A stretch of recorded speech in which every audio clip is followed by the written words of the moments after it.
There are many silent ways in which we're harming our brains without even knowing it. But the good news is that just with some awareness and adjustment, we can protect and sharpen our minds and feel brighter too. Here to show us the way is my guest today, Dr. Austin Perlmutter, an internal medicine physician with a focus on mental and cognitive health, and he's brilliant at turning big science into simple, doable daily habits. He's also the co-author of Brainwash, a book that I've linked below, and he wrote it with his father, David, who's a renowned neurologist. And in this episode, you're going to hear about the key drivers of brain health, proven dietary interventions. There is one diet that is the best diet. The surprising brain benefits of building muscle at any age. We'll look at alcohol and caffeine, what helps, what quietly harms, the hidden brain saboteur in our homes, and how to fix your air fast. Plus, how technology is affecting our brains. So if you want to learn how to optimize your brain health, this is the episode for you. Dr. Perlmutter, Austin, thank you so much for joining me today. I have been reading Brainwash and there's just so much good stuff in there. So let's just get straight into it. You are an internal medicine specialist, but with a deep interest in brain and mental health. Tell us why. Obviously, there's a connection with your father there, but why such a big interest for you? Yeah, I mean, to just kind of cut to the chase here, I think brain health is the most important thing, and I think it's really hard to see it differently. Now, the reasons for this are pretty simple. If a person was to sit for a moment and ask themselves, what are the things they care about most in life? It always comes down to being able to experience life for all it's worth. So good mental health and good cognitive health, the ability to be in relationships with other people. It's all a question of how well our brains are functioning. And as much as that is true, we tend to ignore this or just in some ways deprioritize this when it comes to health. I'm not saying heart health doesn't matter. I'm not saying joint health doesn't matter. All of these things do. But the most important thing is how these things make you feel. And so I've seen firsthand what it looks like when people lose good brain function, either because they lose their mental health. And I think most people have an awareness of how difficult the day is when mental health isn't on your side and how everything else doesn't matter if you're in a bad mood. And then from a cognitive side, many people, increasingly more and more people, are seeing what it is when they have a friend, a family member, have a condition like dementia. And so these are some of the most challenging states of health that exist in the world. And my effort has been to get people to understand that if we wait until the diagnosis, if we wait until we say, oh, you have depression, you have dementia, we have missed our best opportunity to do something about this. So everything I do is to educate people on the fact that we have agency over our brain health, cognitive health. We can work on our mental health.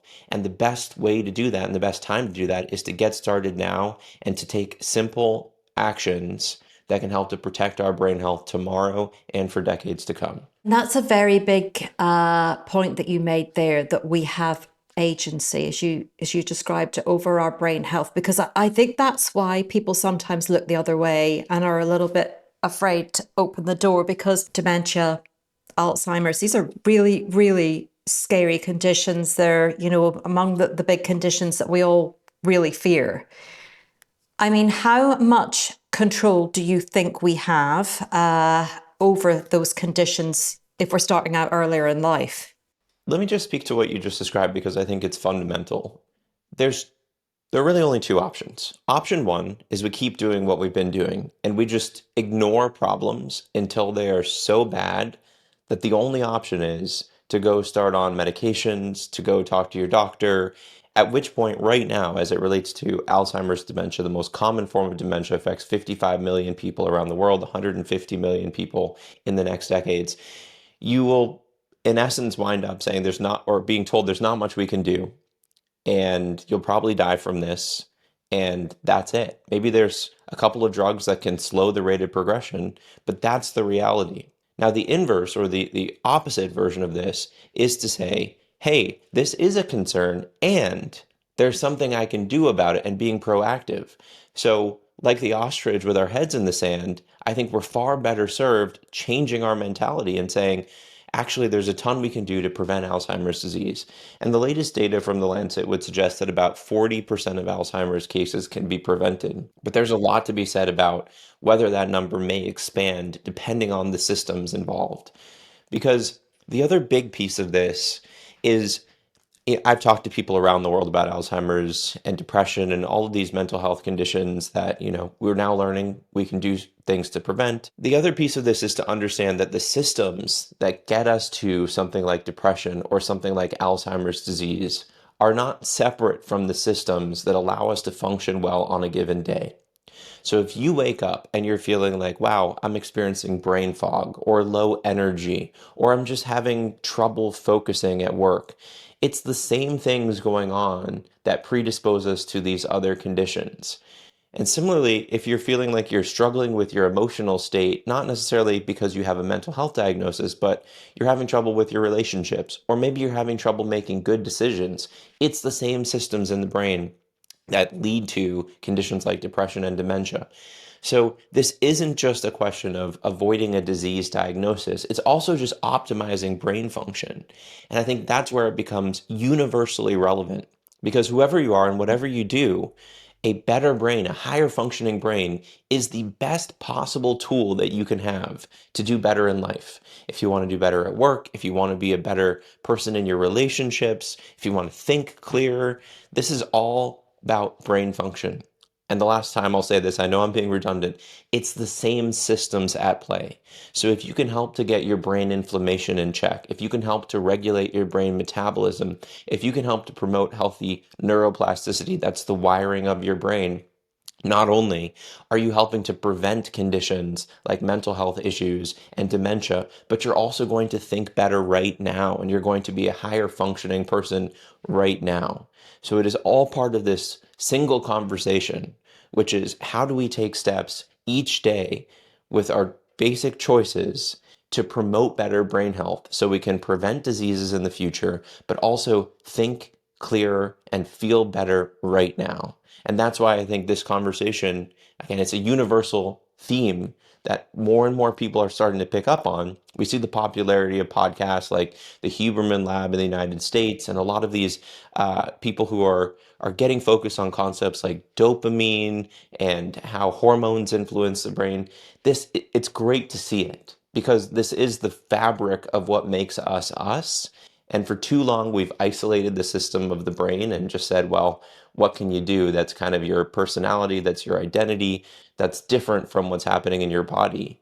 And that couldn't be more untrue. We're going to come on to what we can do positively to support our brain function. But what are the biggest enemies of brain health in your view? Absolutely. When it comes to brain health and brain issues, you can kind of group it into two buckets. So there are certain things that happen to our brains, as it is the case for the rest of our bodies, that are acute injuries. So, for example, if you fell and you broke your arm, you would have an arm issue, and that happened because you fell. We can say this is a cause and effect scenario. Um, we can also say that in the brain, there are certain conditions like that. For example, if you get into a motorcycle accident and you knock your head, that will create brain issues. Or if you fall and bump your head, that will create brain issues. So these are acute things. So these are contributors to brain health issues, traumatic brain injuries. But the majority of the time, and for most people, the biggest risk factors for long-term brain issues are going to be the slow background things that are basically building up and wiring our brains, setting up our brains for failure. And there's a lot that we can look at around conditions like metabolic dysfunction that directly translate over to brain health. So more and more people are waking up to these ideas that we're kind of programming our bodies for poor health with the day-to-day decisions we make in the modern world. So whether it's the stressful content that we consume or the unhealthy food that we consume, these are programming our bodies for worse health, for weight gain, for type 2 diabetes, for shorter lifespans. These are the exact same things that are programming our brains for worse health. Because coming back to kind of these key systems within the brain, there are many. So you have obviously vascular health in the brain and stroke, and these are important considerations, but I'm mostly focused on three systems: metabolic health, which is really energy regulation in the brain, immune health, and in particular, inflammation in the brain, and then neuroplasticity, which is kind of the active rewiring of the brain that's always occurring in the background. Okay, The and way neuroplasticity, I mean, we hear this a lot, but is that us reprogramming our brains through the way we think, or For how would sure. you define it? Neuroplasticity is the idea, or it's the knowledge that our brains are perpetually being rewired. And this isn't an optional thing. It's not something that we can decide on a given day we want to rewire our brains. It's always happening. It's how we're able to learn and respond to changes in the environment. So right now, if you know something you didn't know yesterday, there's a reason that's possible. It's because your brain is physically and functionally different moment to moment. So neuroplasticity is the rewiring of the brain, and it's actually a function of things like the strength of the connections between our neurons, the number of the connections between our neurons, and even the number of neurons. So those are our brain cells. These things change moment to moment. And what the research is telling us is issues with neuroplasticity. So problems with the number, with the kind of degree of wiring between our neurons correlates with conditions like Alzheimer's disease, like depression, other brain health states. And decisions that we make each day, two good examples would be the degree of psychological stress or chronic stress we experience, the degree of inflammation we experience. These seem to influence neuroplasticity in a negative way. So they suppress healthy neuroplasticity and they kind of help our brains to wire for worse health. Because the last thing I'll say about this is neuroplasticity cuts both ways. You can wire your brain each day for better mental health, for better cognitive health, or you can wire it so that it becomes more likely that you stay in a negative state, right? So that you're promoting unhealthy behavior, so you're promoting a worse brain state. So neuroplasticity is key.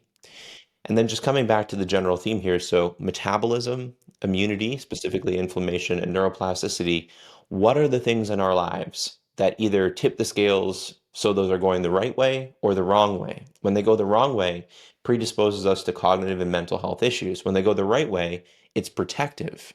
So these are going to be these core lifestyle aspects that relate to all aspects of health.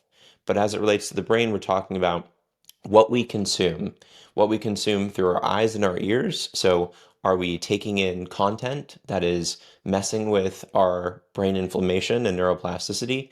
It's what we consume in our mouths. So, is the food that we're eating programming our brains for health or for disease? We know that food influences all three of those pathways. It's what we breathe in. So, the air we breathe actually has a number of effects on all of these pathways as well. It's also what we consume or take in through our skin. And then beyond this, it's factors like sleep and exercise. All of these things converge onto these core systems. And the really great thing about it is the majority of the things that matter the most for brain health are things that we can intervene on, meaning these are things that we can each day make changes to promote good brain health. They're not outside of our control. And even in people who have, for example, the ApoE4 gene, this is a gene we think about in terms of risk for Alzheimer's disease. So if you have one copy, it may 3 to 5x your risk. If you have two copies, it may increase your risk by 15 times. But we know that even in people who have these genes, lifestyle matters, and it may matter even more. So the point here is there are lots of variables that impact your brain state right now and will impact your brain state in the decades to come. But the vast majority of those are things we can do something about. So I think this is where we started the conversation about, it can get really scary. You say, oh, it's complicated. There's all these scary conditions. I'd say it's the exact opposite. We now know so much about what we can do to transfer that away from that scary, nothing to do about it bucket into there's a lot we can do. And it's simple stuff. And it's reassuring to hear because, you hear people talking about testing now to know your risk of developing diseases like that. And I often think, well, I wouldn't want to know if I had a significant risk. I mean, obviously people can tell because of the generations before them. But I don't think I'd like to go out of my way to find out. But it is reassuring that we can take control to a certain extent.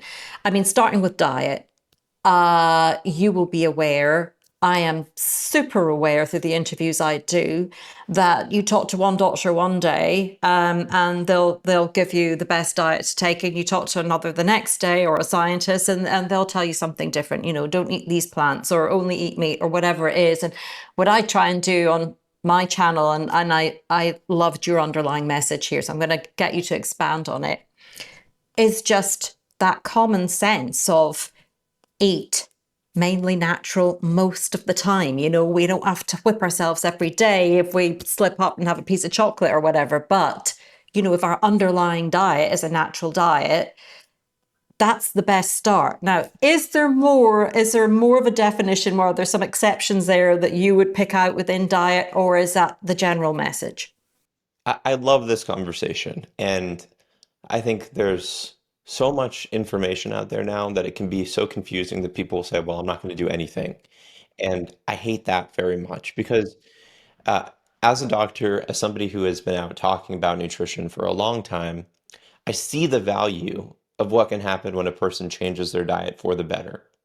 But I get questions every single day about, hey, I heard that, for example, we shouldn't be eating plants because plants are toxic. Is that right? Should I be a carnivore? Or I heard that the keto diet is going to be the best thing, and so I'm not supposed to ever eat a carbohydrate again. Is that right? Or people will say, I have been told that unless you're vegan, you're going to die early. And that doesn't even reference a lot of the much more sensationalized diets. It used to be it was South Beach and Atkins, and there's so many of them that at some point I totally get why a person would say, well, I'm not even going to try. In the United States, for example, about one third of people eat fast food each day. And so there's this crazy thing that doctors and other health experts do, which is to get people to be worried about, for example, eating an apple or eating some kale, when most people are just eating junk each day. And I think there's so much to be said for simplifying messages. As it relates to brain health, I think the research is actually quite clear. There is one diet that is the best diet. We'll talk about that in a moment. And then the science is, again, pretty clear on this. And then there are some diets that we're learning about may be valuable in certain subpopulations. And that might be for a limited time as opposed to a long-term diet. So let's talk a little bit about some of those subpopulations and diets, and then we'll get back to what I think is kind of universally best diet for most people. So some of the diets that I think are of interest right now are veganism, the keto diet, the carnivore diet. I feel like those are kind of top of the list that people are talking about right now. The vegan diet is interesting in that it promotes obviously a ton of plant-based foods, but it has liabilities in terms of nutrient deficiencies for brain health. So, what I would say around that is if a person is eating a standard diet, whether we call that in America, we call it the standard American diet. If you're in the UK, maybe it's called the Western diet, but just the food that most people eat. If you're eating that type of diet, any departure from that towards something where you're paying a bit more attention and eating less processed foods is going to be a good thing. So if you decide you're going to stop eating fast food and you're going to become vegan and prioritize real plant-based foods, wonderful. An issue though is if you decide you're going to be vegan but are just eating foods that are vegan as opposed to healthy foods, so processed vegan foods, that's not a healthy diet. And the other piece of this is vegans are going to be at risk of being insufficient or even deficient in key nutrients linked to brain health. Vitamin B12, omega-3 fatty acids, certain types of vitamins and minerals that just aren't found in high enough percentages in plant-based foods. So the vegan diet is not the optimal diet for brain health. It doesn't mean it's bad for brain health. It just means that it's not a complete diet for brain health. And so many people choose a vegan diet not just for the health benefits, but for moral or ethical reasons around not wanting to eat animals. That's fine. However, just be aware that it's not a complete diet as it relates to nutrients for brain health. And the inverse of this, of course, is the carnivore diet, which feels like it's become very popular in recent years. And I'll say just like with the vegan diet, if you're a person eating a standard diet of junk food and you say, I'm going to make some changes, I'm going to stop eating processed foods, and I'm only going to eat meat-based products, you're going to get some benefit simply because you're not eating all of the added sugar and all the preservatives and all the other ingredients that come with standard foods. You're going to be probably doing some good things, at least in the short term, for your metabolic health because you're going to be decreasing carbohydrate intake and specifically refined carbohydrate intake, sugar sweetened beverages, cookies, cakes. These are things that aren't benefiting anybody. But then we get to, are we missing out on certain things for brain health? And some of the important things there are going to be nutrients found in plants like polyphenols, as well as fiber. Carnivore diet tends to be very low in both of those. So the carnivore diet, based on the data we have right now, is not an optimal diet for long-term brain health. It doesn't mean it's necessarily intrinsically bad. It just means it's not complete in terms of the nutrients we now know are correlated with better brain health. And the last of these kind of popular diets right now that I think is worth mentioning is the keto diet or the ketogenic diet. Now, that's defined as a very low carbohydrate diet that promotes the production of ketone bodies in the body and in the brain. Ketone bodies are kind of an alternative fuel source for our brains and for other tissues. Technically, the carnivore diet could be seen as a keto diet because it's also very low in carbohydrate. But the keto diet historically doesn't have to be all animal based. You can do versions that include more vegetables. It just has to be low in kind of general carbohydrates. So the keto diet is interesting. And in contrast with the carnivore diet, has actually been studied for many decades. But in particular, the keto diet is interesting because it is known to improve epilepsy in children and adults.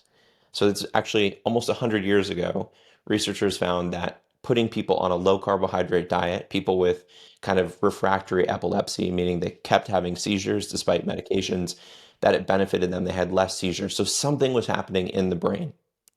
And we still don't know exactly why this is the case, but it has something probably to do with inflammation and metabolism.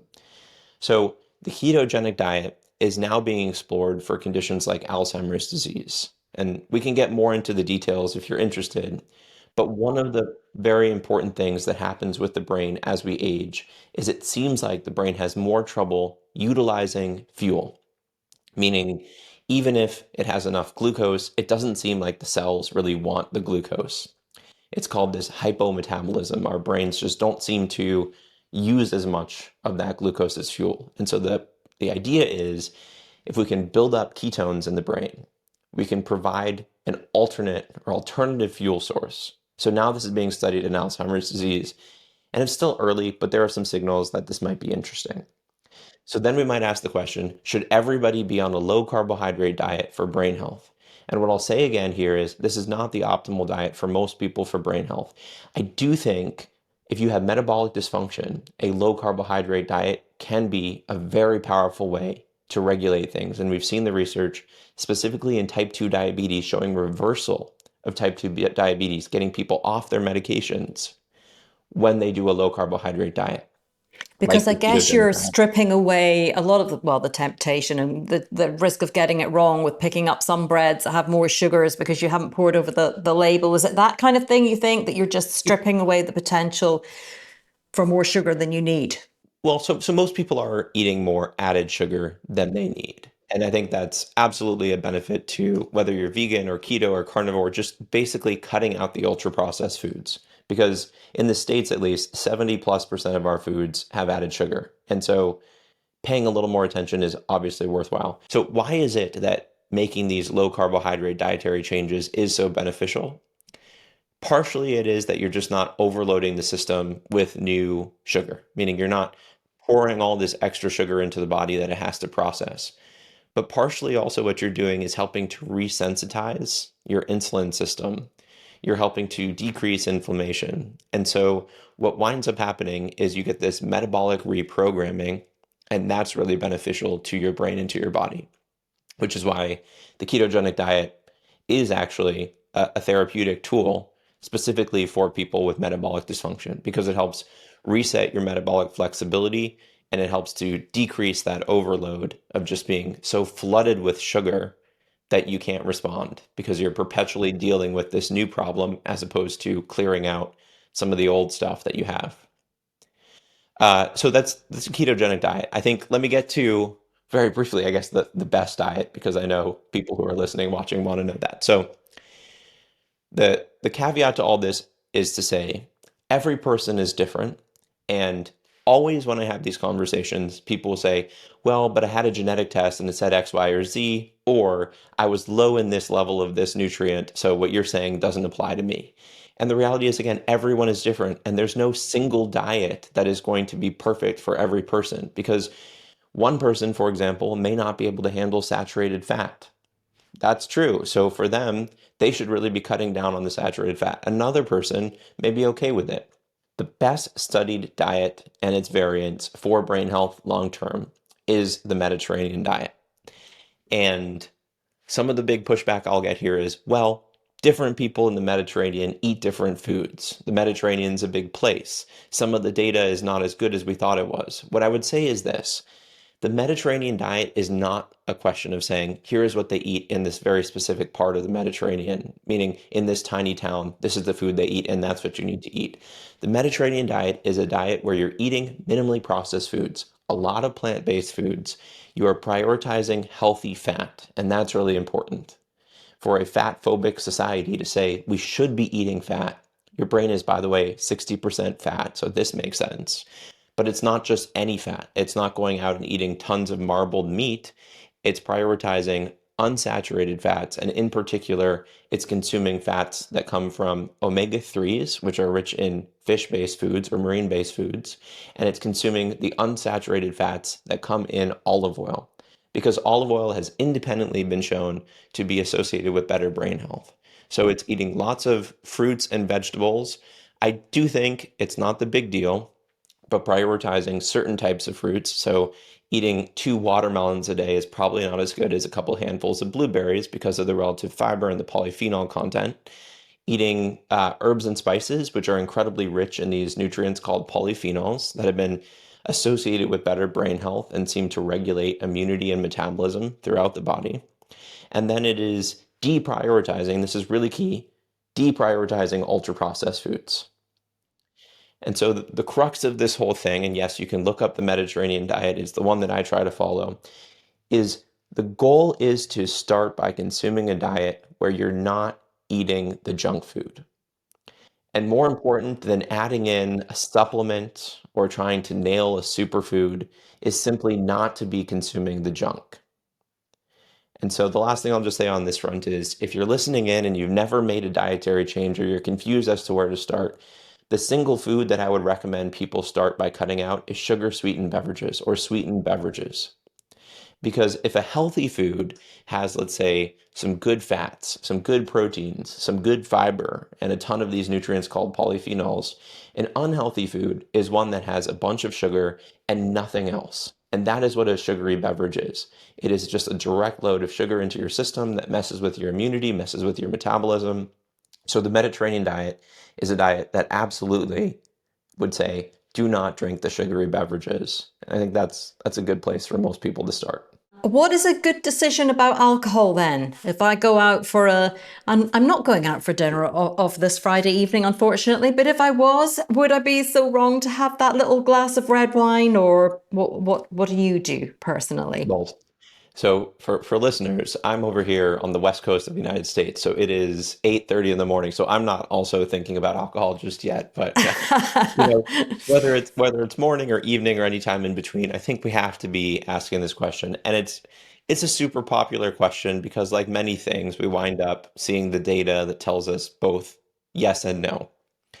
And it is true that some data would suggest alcohol consumption at moderate levels, and this is variably defined, but we're talking about, for example, a glass of red wine, not necessarily a six-pack of beer, um, that it is associated with even better brain health over time. There was some big data that came out from Korea suggesting that moderate to low alcohol consumers had better brain health than those who did not drink alcohol. There's a couple of things I'll say. One is there's something called an abstinence bias here, which is that the people who don't drink alcohol may not be unhealthy because they're not drinking alcohol, but they may have something to do with, well, they're not socializing, they're not participating in those scenarios where alcohol is consumed. And there's absolutely incredibly strong data that social connections are one of the most powerful protective factors for brain health and overall health. So, something to be said there. The other things I would say, mechanistically, alcohol is toxic to the brain. It is a pro-inflammatory molecule.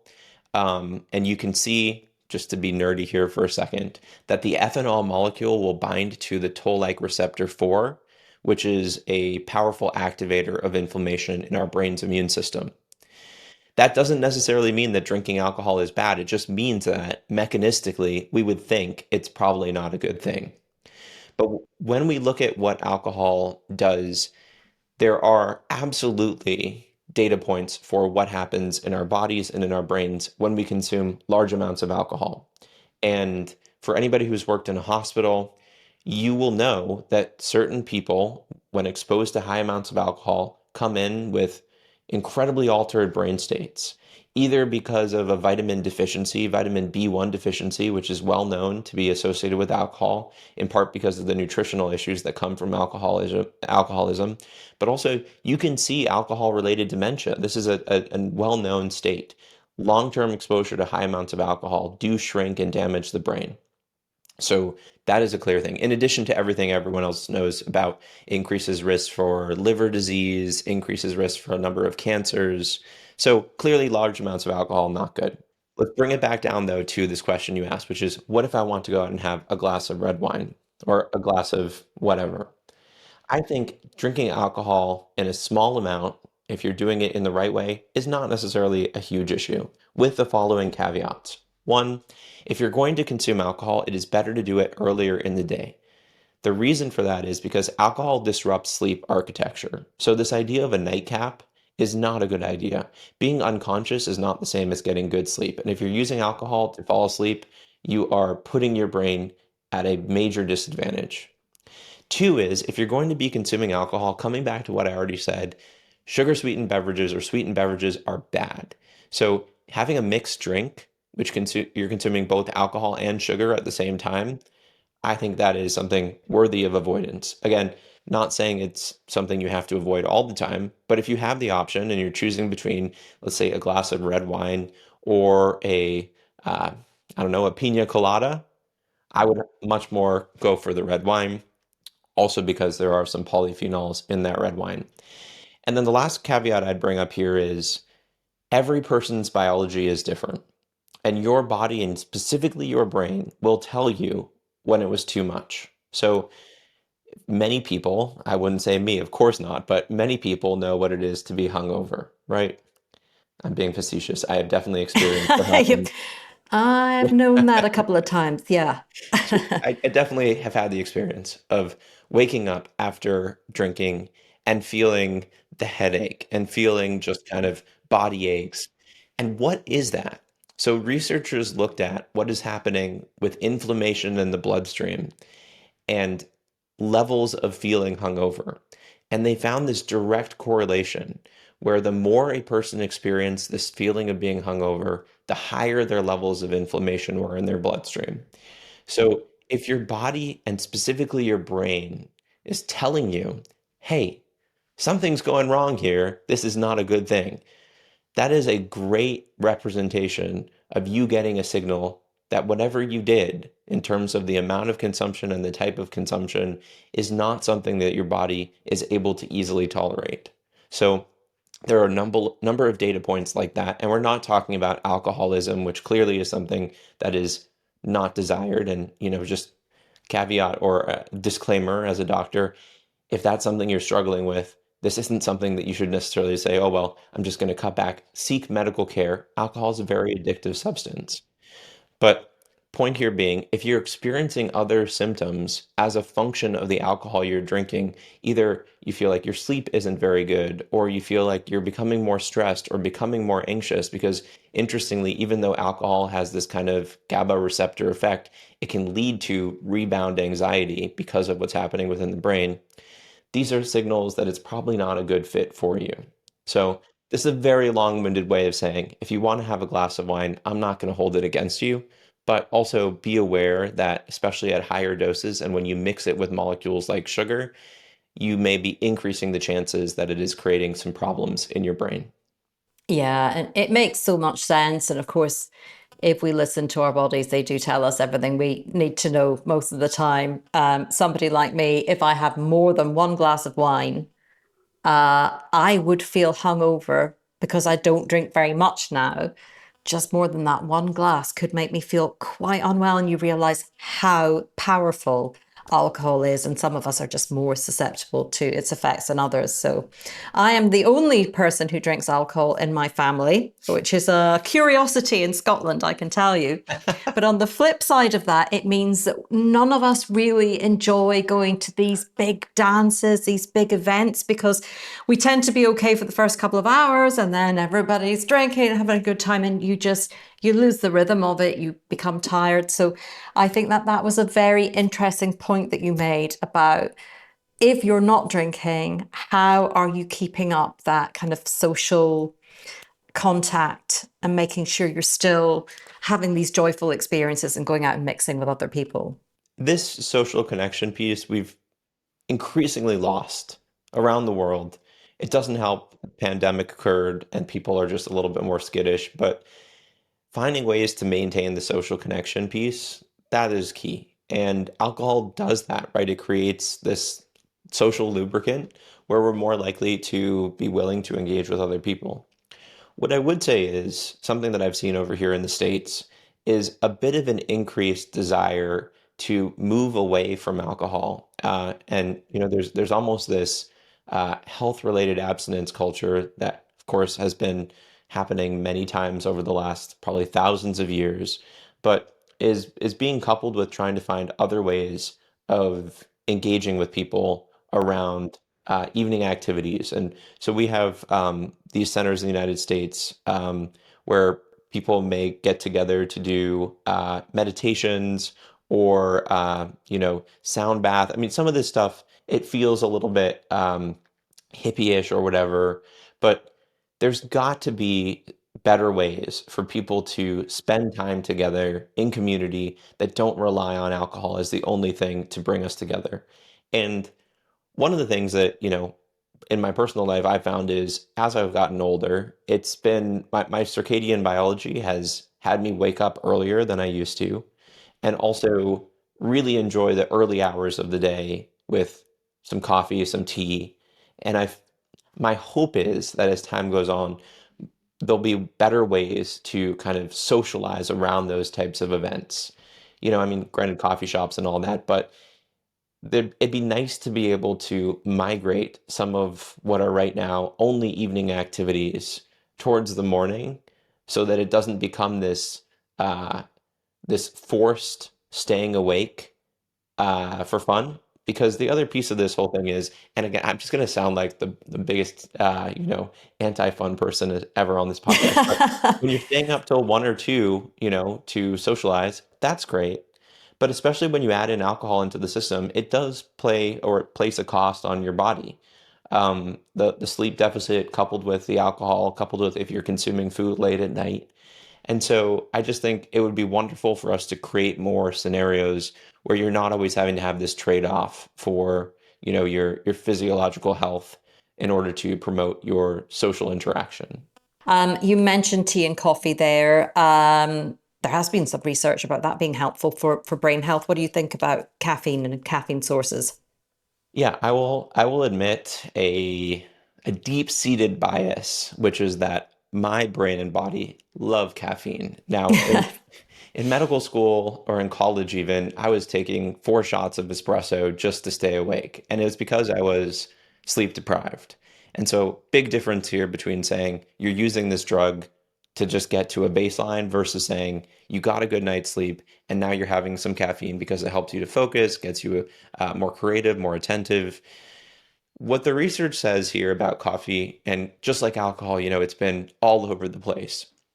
Generally speaking, mechanistically here, as opposed to alcohol, coffee and tea have tons of reasons why they should be good for the brain. So One of the biggest ones is a molecule or a set of molecules called polyphenols. These are molecules found in plant-based foods that are especially concentrated in coffee and tea. And yes, there are some in alcohol, but as we discussed, the ethanol molecules seem to outweigh the benefits. But in coffee and tea, you have a very high concentration of molecules like EGCG, which is found in tea. You also have these other polyphenols found in coffee. And these have been studied to correlate with better brain health. So green tea drinkers have been found to have better overall health and brain health outcomes. In the case of caffeine, it's a little bit interesting because yes, there are people for whom high levels of caffeine are something worthy of avoiding because for some people it can exacerbate anxious symptoms. And I think probably everyone has experienced this thing, which is when you're stressed and you're drinking coffee, it doesn't necessarily help. But when you look at large scale data, it doesn't seem like caffeine by itself is going to increase anxious symptoms. So it seems like it's more just you're already having this happen and you're basically just going to push forward on that lever. When we look generally at the correlations between coffee consumption and brain health, they do seem to overall suggest that there is a benefit and potentially a protective effect to conditions like dementia from coffee consumption. That's interesting. There's also some data that has recently suggested that the caffeine may matter. So this was longevity data, not necessarily cognitive data, but they looked at consumption of caffeinated beverages, so coffee and tea, as well as sweetened beverages, so sodas, which sodas, as you know, many of them contain caffeine. And when they compared all of these things, what they found is people who consumed caffeinated beverages, coffee and tea, had the best overall healthy aging. People who consumed sugary beverages had the worst overall chances of healthy aging. And people who consumed decaffeinated coffee and tea had no change either way. So it suggests there may actually be some advantage to consuming caffeine. And caffeine does a lot of interesting things within the brain with neurotransmitters, with technical pathways. But I think with everything said, and again, reintroducing this bias, which is that I love coffee and tea, that if you don't drink it, I wouldn't say that you should start drinking caffeine, but I do think, at least for the polyphenols, that tea and coffee, even if it's decaffeinated, can be a benefit. And I think if you're already drinking coffee and tea, then there's no reason, unless you're experiencing a lot of anxious symptoms or can't sleep, because caveat here, drinking caffeine late in the day is a bad plan for anyone. But coffee and tea in the morning, I don't have any issues with it whatsoever. Yeah. Oh, well, that's good news for us coffee drinkers out there. Good. A big one of interest to me, I flagged to you the series that I'm doing with my mum and dad who are in their 80s, and they are I've called it Rebuilding Mum and Dad because they are trying to rebuild their muscle. My mum has lost a lot of muscle in her back, in particular, and they're doing great. But I am aware, having looked at it, that we think about muscle just being a good thing in terms of protecting us from falls and so on, which is so crucial as we age. But really, the health benefits of muscle is just completely, Mhm. there's just a huge lack of understanding around it. I mean, for the brain, for instance, what can building muscle in our later years, throughout our lives, but into our later years, do for our brains? It's such an important conversation. You know, growing up in the last couple of decades, muscle was something that was seen as more of an aesthetic appeal. So as a guy in college, you wanted to build muscle because it looked good. It wasn't a question of function. Granted, it'd be nice to be able to lift heavier weights, I suppose, on occasion, but there was never this conversation about, well, muscle is an active organ that is going to benefit your brain. That never came up. Yet that is exactly what the research is telling us. So your muscle mass inversely correlates with brain health, meaning, sorry, it doesn't inversely correlate, it directly correlates. Higher muscle mass correlates with better brain health. It has a protective effect on our brains.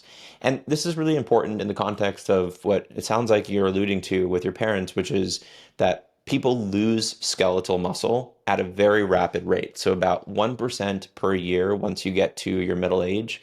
And that means that by the time you get into your 80s, you may have lost over 50% of your skeletal mass. And this decrease in both the amount of muscle mass and the function of our and health of our skeletal muscle correlates with higher rates of having dementia and cognitive decline. And let me just be specific about this. We're talking about something called sarcopenia, which is, again, the loss of function and mass of skeletal muscle. And in a 2024 meta-analysis, having sarcopenia correlated with a 56% increased risk of having mild cognitive decline, and having sarcopenia correlated with about a 300% increased risk for having Alzheimer's dementia. Beyond this, having sarcopenia correlates with a 57% increased risk for depression. And what's interesting about this, so granted, you'd say, well, obviously that matters, is that you can look at correlates of muscle strength, so grip strength, for example. And what you can see is that even just having a weaker grip strength, which is it tells you about kind of the health of your skeletal muscle, correlates with worse brain health. So it's not just a person, we think about this old, frail person with no muscle mass, and of course they're not super healthy. But even in younger ages, having less muscle strength correlates with worse brain health. So the fundamental piece of all of this is we think about all these other things we need to do, eat a healthy diet or exercise in general, for example, doing aerobic conditioning. We absolutely need to be thinking about how do we build up this savings bank or savings account to bank some brain health with our muscle. The more healthy skeletal muscle you have, the more your brain seems to be protected. And I think that has to be part of a brain-centric lifestyle plan, is building and maintaining healthy skeletal muscle. And do you think that the reason that there's a benefit for the brain, I'm sure there are multiple reasons, but that our muscle is quite a big store of glucose. So, does it help support our metabolic health? Does it help? Is it the reduction in inflammation? I mean, where do you Yeah, think the mechanism is? Just a few yeah, things at play there. it's all of those things. And I'll keep coming back to these three systems: metabolism, immunity slash inflammation, and neuroplasticity. At one point, we thought about muscle as sure it's using up most of the glucose, but beyond that, it's basically just generating, strength, power, the ability to walk around. And it turns out that when we exercise our muscle, we do a number of really important things to our bodies beyond just, being able to walk somewhere. When we exercise muscle, that muscle pulls in glucose. So it pulls sugar out of the bloodstream into the muscle to be used as fuel. That is important in the context of 90+% of people in the United States having metabolic dysfunction. One of the main components of that is higher than healthy levels of circulating blood sugar. So anything we can do to help bring down that blood sugar for people who usually have it running too high is a good thing. So that's nice. But beyond that, when we exercise our muscles, it also improves insulin sensitivity, which is really important in the body and in the brain. These are things that are not, novel. These are things that have been known for some time. The things that are more novel and that are so important to understand is that when we exercise muscle, muscle produces molecules called myokines. These are tiny little signaling molecules that go throughout the body and reach the brain.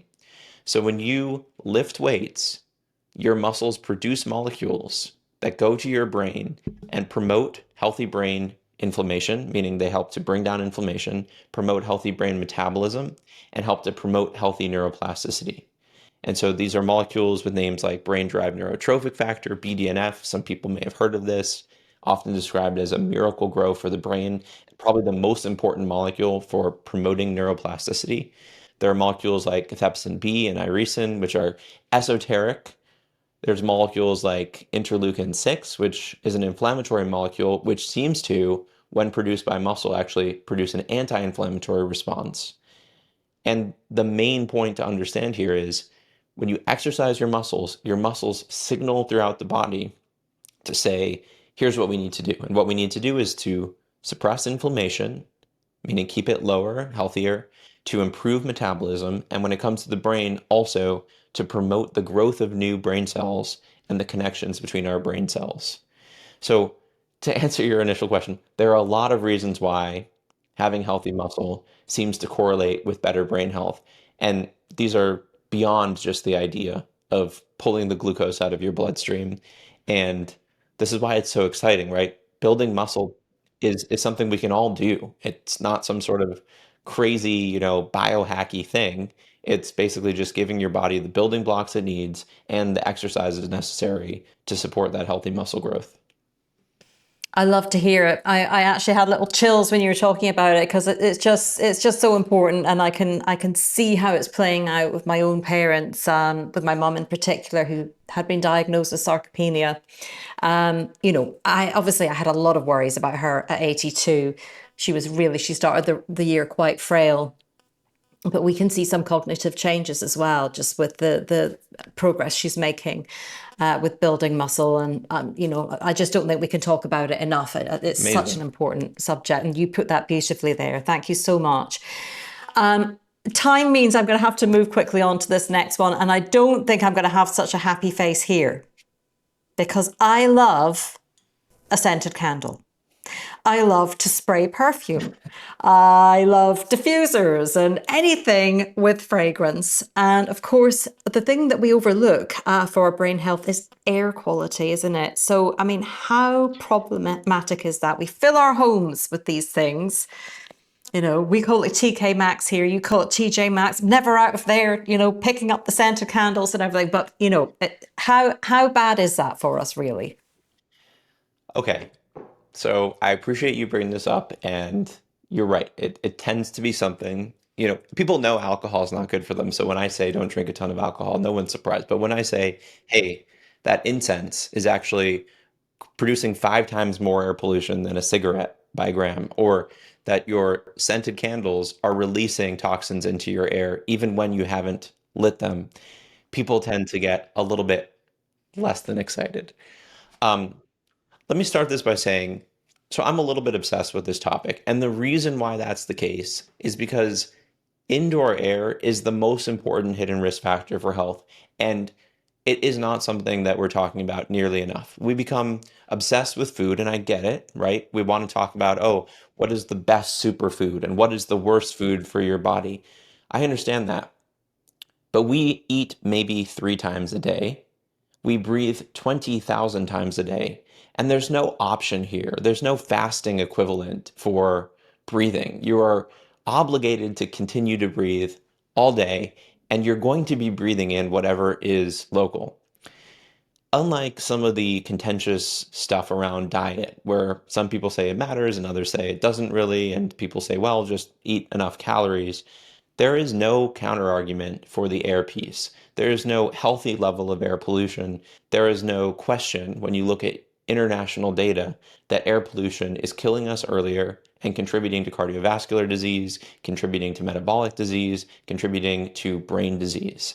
And in fact, the data have been coming out just in the last couple of years showing that higher levels of exposure to air pollution dramatically increases our risk for depression, for dementia, along with every other basically medical condition under the sun, from type 2 diabetes to higher levels of heart attack to stroke, and even infertility. So this is a universal issue.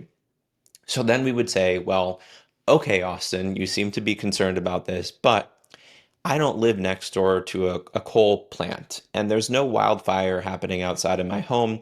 So how big of a deal is this really? And I would say this, the majority of your exposure to air pollution is happening inside your home. And only about half of the air pollution in your home is coming from outside.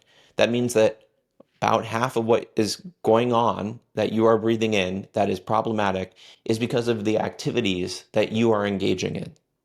And the most interesting part of this is that many of the top polluting sources in our homes are things that we think not only are fine, but are actually good for us.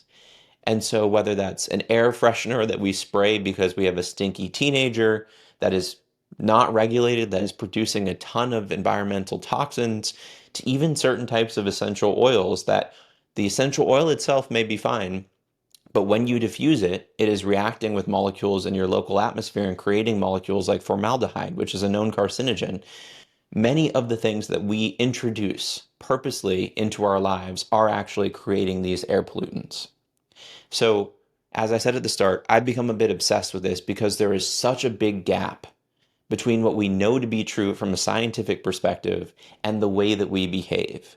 And I fully believe that in the coming decades, we will have this massive outcry of people saying, what are we doing? Such a good example of this is the air fresheners.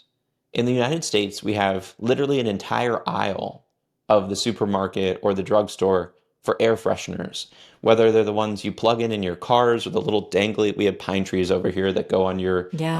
rearview mirror, or the sprays or the ones that go into your outlet or the little diffusers. There's this idea that air should smell like, I don't know, a day on the coast or apple cider, and that we should be perpetually inhaling these molecules without asking what is actually in these products that we are inhaling. And air fresheners have been studied. They're very poorly regulated, and they're often packed with synthetic molecules, some of which we don't know what they do to our health, but many of which fall into this family of what are called volatile organic compounds. And volatile organic compounds mechanistically create a lot of issues within our bodies, but also correlate with worse cognition. And they did this really interesting study in an office where they had good ventilation one day and they had poor ventilation the other day where they had high levels of VOCs, volatile organic compounds. And they found that people's cognition dramatically dropped off when the VOC levels went up. And so that may be a ventilation question, but why are we introducing these on purpose into the bedrooms of our kids, into our cars, into our homes, into our offices, into our schools?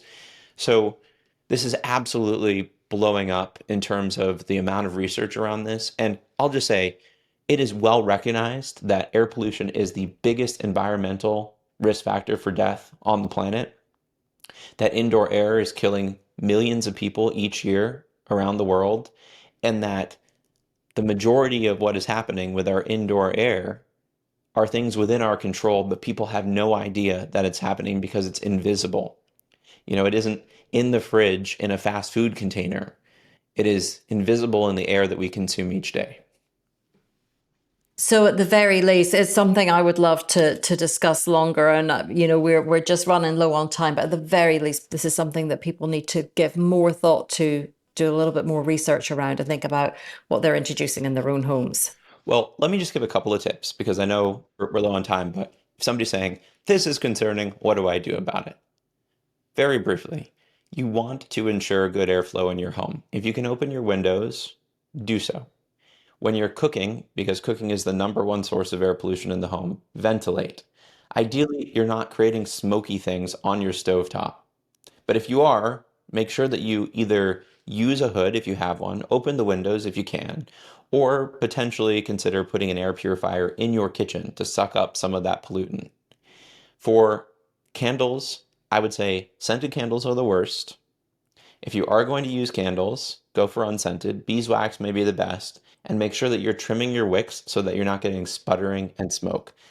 I know not everybody will like to hear this, but this is No, kind of I'm a trying personal. to hold back the tears. And I think the other thing I just say here is incense is bad. And I can talk about all the reasons why that's the case, but this is one of the biggest problems is that incense is part of wellness culture. And yet incense is one of the most concentrated sources of air pollution that exists. And people say, oh, well, what about this type or this type? If it is producing smoke in your home, you are breathing in the particulate matter that is correlated with basically every worse health outcome. So before people get too mad at me, this isn't saying you can't do it, but if you do choose to do these things, limit the total amount, do it in a well ventilated room, and just make sure that you are aware, just like if you were eating junk food, that you want to be conscious of this and not just have incense burning in the background of your office because it's calming you, right? So just becoming more aware, I think, is the key. Yeah, and ventilation should be a big health consideration, which never even crosses most of our minds. Very important stuff there. I can't let you go without asking about what you write so well about in your book, disconnection syndrome, and modern life, how we are programming our brains for not great mental health. And I can tell you, I am never too far from this phone. And just as a matter of course, I seem to have my apps that I mindlessly flick through. And I don't know what I'm checking for, but I'm checking all my different apps and then I know. mindlessly on social media. What does this do to us? So it turns out that our phones and social media are not a problem. They're all good. So go for it. No, Oh, I'm just kidding. perfect. The- y- we could talk about this for an hour. There's a lot of data now suggesting that especially young girls are at high risk of having psychological damage from exposure to social media. A lot of this has to do with comparison, but at the very least, we're all missing out on so many of the richest parts of our lives because we're spending our day staring at our screens. And I think right now, it's a new era with AI. Who knows? That's definitely not going to be a good thing in terms of the content that we're consuming. But the opportunity cost is the most important consideration I have. And what I mean by that is in America, we spend 11 plus hours a day interacting with media. I'm sure it's similar for you. What are we not doing, right? What are we not doing when we spend that much time, 2 plus hours on social media, 4 plus hours watching TV? What we're not doing is exercising, making healthy food, spending time with friends and family, getting out into nature. And that's really the biggest concern I have because when you play that out over the course of our lifetimes, we're spending decades engaging with our screens that could be spent doing far more meaningful activities. And what do we do about this? I've said this so many times in terms of setting limitations, and I do this for myself, and then I find myself pulled right back into the same traps because these things are black holes for our attention. I don't have a clear solution other than setting some boundaries around this. We were just talking about this last night, but I think what we might do is we have a timer that goes off for a lamp so that the lamp automatically turns on at night and turns off in the morning, and doing that for our Wi-Fi router. And these types of things sound silly, but we've got to be a little bit extreme in a scenario where we've normalized something that is so intrinsically extreme. Um, we did put together this thing called the test of time for brainwash, the book where we talked about this disconnection from our lives that comes in part from modern technology. So as you're engaging with technology, make sure it is TIME, time restricted. So set a limit on time. Intentional, go in with a plan. Don't just go in because you're bored. Mindful, meaning being aware of how you're feeling, especially relevant for the news. If you're watching the news and you find yourself just getting more and more angry and you're not doing anything with that anger, be aware and then consider pausing it. And then E is enriching, the most important thing. As you're engaging with technology, are you getting more from it than it is taking from you? I think often we believe that's the case, but when you really sit back and say, well, I just gave Meta all of my data for the last hour or TikTok all of my data, what did I get out of it? The answer is usually not much.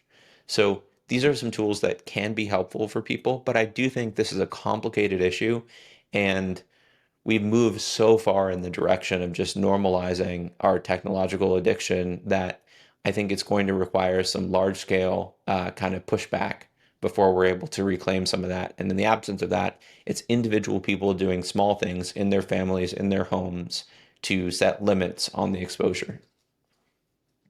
Austin, what it's a good place to finish, and there's so much to think about for all of us who've been listening today. And I hugely thank you for your time. I really hope we can talk again, actually, because there's so many different areas here that I would love to expand on at some point. But for now, thank you so much. Thank you so much for having me. Really appreciate it.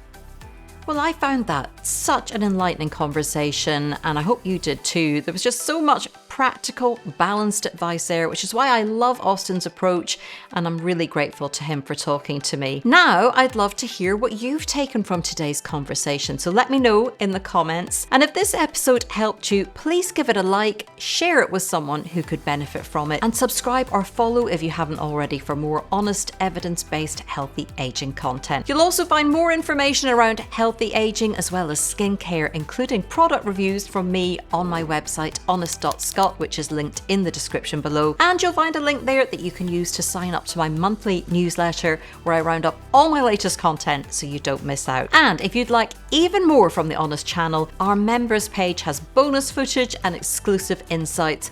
You'll find the link to join just below. But until next time, thank you so much for being here today.